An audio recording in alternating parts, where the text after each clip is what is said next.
Assalamualaikum warahmatullahi wabarakatuh. Hai sobat horor, kali ini aku bakal ngelanjutin cerita dari Friendly Frost yang berjudul Tumbal Tabrak Lari. Gak usah basa-basi lagi, langsung aja kita mulai. Ini yang terakhir, no? Tanya Santoso. Kamu tahu tidak ada kata terakhir, Mas, terang Yatno. Mereka pun meninggalkan mayat itu terkapar sendirian di jalan ini. Saatnya cari tumbal lain. Tumbal tabrak lari bagian 8. Cerita dari Pak Yatno cukup memberi pengertian bagi Teguh. Dia tidak menyangka di balik sosok tenang dan ramah Pak Yatno, ternyata dia adalah manusia dingin dan kejam. Teguh sedikit begidik dengan sifat asli bosnya. Kamu sekarang paham kan, Mas Teguh? Semua ada harganya, kata Pak Yatno. Menyadari bahwa Pak Yatno adalah pelindung Teguh, dia jadi percaya selain menyelamatkan hidupnya, dia bisa minta apa saja. Aku sudah terlanjur terjun di sini, Pak. Aku bisa sukses juga kan seperti Pak Yatno? Tanya Teguh. Mas Teguh, kamu itu pekerja keras. Dari situ saja sudah modal besar. Soal bantu saya cari pesugihan, itu hanya mendukung usaha toko saja. Kerja keras kalau tanpa ada dukungan dari pihak yang tidak kelihatan itu cuma jadi keringet, Dek, kata Pak Yatno. Mendengarnya, Teguh begidik sekaligus antusias. Rasa takutnya masih ada, tapi bercampur dengan harapan yang tinggi. Soal arwah-arwah itu, apakah mereka terus menghantui Pak Yatno? Tanya Teguh. Aku sih tidak pernah lihat lagi. Santoso juga tidak. Harusnya kamu juga tidak. Tadi aku bicara dengan Ki Astana untuk bikin kamu hidupnya lebih tenang dan fokus ke usaha saja, terang Pak Yatno. Wajah Teguh bersinar. Itu artinya tidak ada lagi yang mengganggu dia. Mungkin dia sudah dijadikan bagian dari kelompok pencari tumbal. Terima kasih Pak Yatno, kata Teguh antusias. Ya sudah Mas Teguh, ayo kita pulang. Besok kan mesti kerja, kata Pak Yatno. Teguh lalu ke sepeda motornya. Dia menyalakan dan meninggalkan tempat. Sementara Pak Yatno kembali ke Colt. Teguh lalu mengendarai motor di tengah jalanan sepi ini. Sampai dilihatnya penampakan mengerikan di jalan. Ada sosok yang menyeberang jalan. Awalnya Teguh mengira itu orang biasa. Tetapi dia melihat kalau orang itu berlumuran darah. Jalan beberapa meter, ada sosok di pinggir jalan berdiri menatapnya. Anak kecil kepala pecah. Beberapa meter lagi, dia melihat ibu dan anak dengan wajah yang berlumuran darah. Teguh heran. Kata Pak Yatno, dia sudah lepas dari arwah gentayangan. Lalu, kenapa dia masih dihantui oleh sosok yang selalu menakutinya? Selang sebentar, dia mendengar suara mobil di belakangnya. Teguh mengintip dari spion. Colt hitam menguntitnya. Colt hitam itu terdengar meraung. Dan malah mendekat dengan kencang. Teguh panik. Dia merasa kalau mobil itu mengincarnya. Teguh berusaha melajukan motornya lebih cepat, tetapi sepertinya tidak bisa. Untuk Teguh mengalahkan kecepatan Colt, mobil itu makin dekat. Teguh lalu ingat kalau Ki Astana mencari tumbal orang-orang yang tersesat setelah Pak Yatno dan Pak Santoso melakukan serangkaian pembunuhan. Ki Astana mencari jiwa yang mau tunduk padanya. Dan Teguh memenuhi kriteria. Tidak, kata Teguh. Dia tidak mau pasrah begitu saja. Teguh pun berusaha menghindar.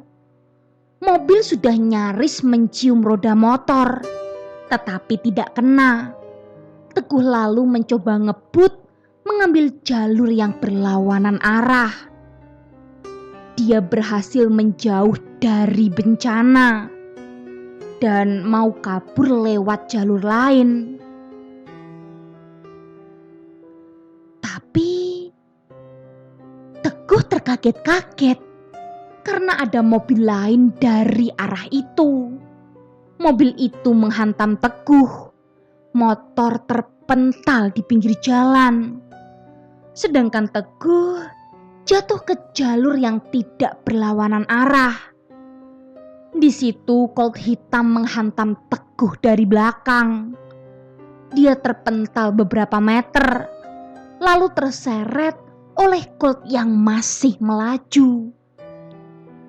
Setelah sekian detik, tubuh dan sepeda motornya teronggok di jalan. Tulangnya remuk redam, kulitnya terseret terkelupas. Sebagian daging tercecer di jalan. Darah tidak terelakkan lagi. Tumpah terbentang di jalanan seperti permadani merah. Teguh menghadapi ajalnya. Colt hitam berhenti. Mesin masih menyala. Lampu terang benderang. Pak Yatno turun dari mobil. Tidak lama, ada pickup tua yang sedikit lebih besar datang. Setelah berputar dari jalur satunya lagi, mobil yang menabrak Teguh tadi. Mobil itu berhenti di belakang Colt. Pak Yatno berdiri memandang dengan ekspresi kosong ke seonggok mayat di depannya. Mayat yang sudah tidak karuan lagi bentuknya. Terdengar suara pintu dibuka dari mobil yang baru datang tadi. Pengendara turun, berjalan mendatangi Yatno. "Ini yang terakhir, No?" tanya Santoso. "Kamu tahu, tidak ada kata terakhir, Mas Santoso," ucap Yatno. Mereka pun meninggalkan mayat itu terkapar sendirian di jalan ini. Yatno dan Santoso lalu kembali ke mobilnya masing-masing. Mereka meninggalkan tempat kejadian. Saatnya cari tumbal lain di hari lain.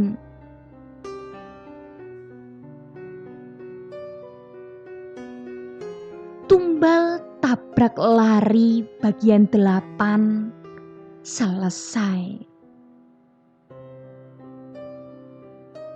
Malam ini segalanya berjalan lancar. Tidak ada Teguh. Yatno masih ada energi untuk mengurusi semuanya sendirian. Belum duduk lama, Yatno mendengar suara berisik dari garasi, tempat Colt hitam terparkir. Tumbal tabrak lari. Epilog. Sebuah pickup baru saja meninggalkan toko Astana Karya. Pickup dengan rangkaian bunga besar, ucapan bela sungkawa untuk Teguh Mastowo.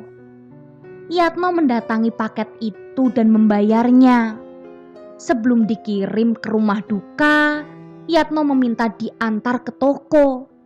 Dicek sudah benar apa belum. "Pak, kita mau cari pegawai lagi. Adikku bisa gantikan Teguh," ucap Mbak Rasti. "Mbak Rasti, nanti saja. Aku masih bisa melakukannya sendirian," balas Yatno. Tentu dia akan menolak jika adik dari Rasti melamar. Rasti pegawai setianya. Dan Yatno tidak mau melibatkan Rasti untuk pertumbalan ini. Yatno berjalan ke ruang kerja. Dia melakukan kalkulasi hari ini. Pekerjaan yang biasa dilakukan oleh Teguh. Untuk beberapa hari ke depan, Yatno akan melakukannya sendiri. Tidak apa, dia harus kembali seperti saat dia muda. Toh, energinya masih sama. Hari ini memang urusan pekerjaan berjalan lancar. Dia tinggal untuk rekap pekerjaan yang cukup memakan waktu dan membuatnya harus ada di toko sampai larut malam. Setelah pekerjaan selesai, Yatno menghirup tehnya yang sudah dingin dari tadi. Lalu ia keluar dari toko. Setelah mengunci pintu toko dan hendak pulang, Yatno mendengar suara dari garasi tempat Colt hitam terparkir. Colt hitam baru saja diambilnya tadi sore. Santoso bekerja cepat. Kata Santoso, dia tidak mau membiarkan Colt terkutuk itu mengendap di garasinya terlalu lama. Yatno memberanikan diri untuk ke garasi. Dia membuka pintu dan sudah ancang-ancang jika dia melihat sesuatu yang ganjil. Suara itu masih ada, seperti ada yang bergerak di balik mobil Yatno. Yatno mendekati arah suara itu. Lalu dilihatnya di sumber suara. Ternyata ada kucing yang sedang sibuk sendiri dari balik mobil.